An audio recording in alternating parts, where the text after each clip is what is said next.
Hello everyone, welcome back to my channel. So today we are in the day 56 of Unstop POTD challenge. Let's get started.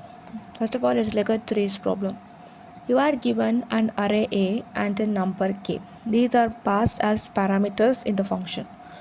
For a continuous subarray, so we are going to find the continuous subarray, and inside that we are giving two if statements, which is if the number is even we have to add 1 to it, if the number is odd we have to subtract 1. After doing this change, if the sum of the subarray becomes exactly k, then means it is valid, we have to increment the count. So our task is to return the count of such subarrays exist. So let's look at the sample test case. First of all, we are given an array A and integer k.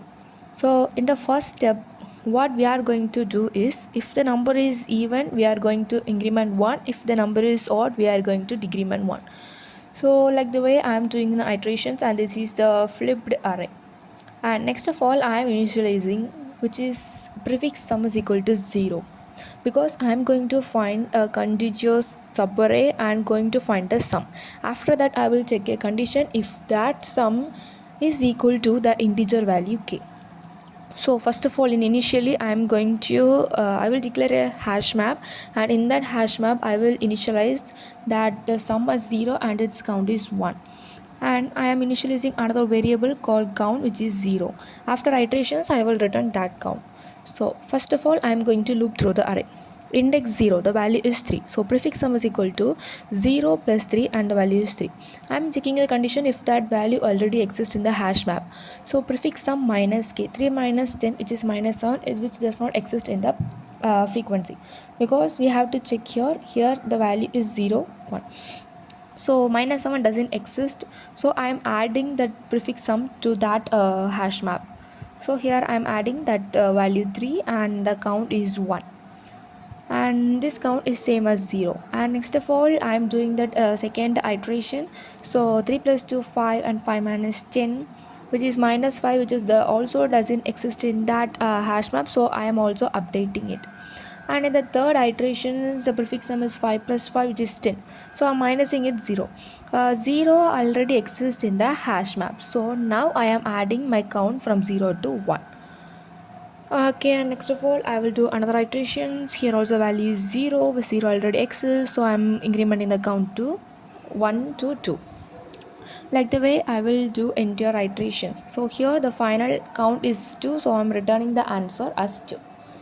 So here is the Java solution. First of all, in our function on the code template they have mentioned int, but in that constants they mentioned that n may be a larger value, so we are changing that into long, and from that k value may also be big, so I am changing that int k to long. So in that code template we have to change this data types, as they mentioned that constraints may be much long. Next of all, I am declaring a hash map. Inside, I am giving a values data type as long and long. This is for the sum and this is for that count.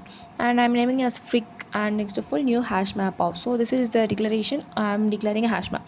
Next of all, initializing. First of all, I have to initialize that fric dot put of 0l comma 1l. Why I am adding l to it? Because the data type is long, so for each values I have to mention the data type as l to it. So the 0th sum and the count is 1. This is I am initializing, and next of all I am declaring two variables, which is long prefix sum and next of all long count. Next of all I am going to iterate the array, so I am using a for each loop. For loop is for iterating the indexes, and for each loop is for iterating that values. So if that value is divisible by 2, which is if that value is even, I am adding 1 to it. If that is odd or less than 0, I am decrementing it to 1. So after I am incrementing the count, I will check whether that prefix sum minus k is already in that. So if that prefix minus k value is already in that hash map, it will give the count, or else it will we are setting a default value as 0. Here we are using a function which is get or default. Get means I am asking that prefix sum minus k value is already there. If so, it will get that count value and give it to me, or else which is default. If there is no such value exists, I am giving a default value as 0. So for example, in our iterations, we check whether that value exists. If it does not exist, we will give the count as 0, so the 0 will stored in that count. Or else if the value which is we minus 10 and the value is 0, which is already in the hash map, so that count 1 will be added to this count. And next of all, we have to update each and every value. So frequency dot put off, this is frequency sum, which is the sum, and next of all we have to add that count. So here also I'm using that function get out default. If that value already exists, I will add 1 to it, or default we have to add that value. And next of all, finally after all those iterations, we will return the count. So the Python solution is much simple as that. We are declaring two variables and using for each loop, and if that value is even, we have to increment, or if that value is odd, we have to decrement, and finally we have to return the count. So if you have any doubts, please comment in the comment section below. See you in the next video. Thank you for watching.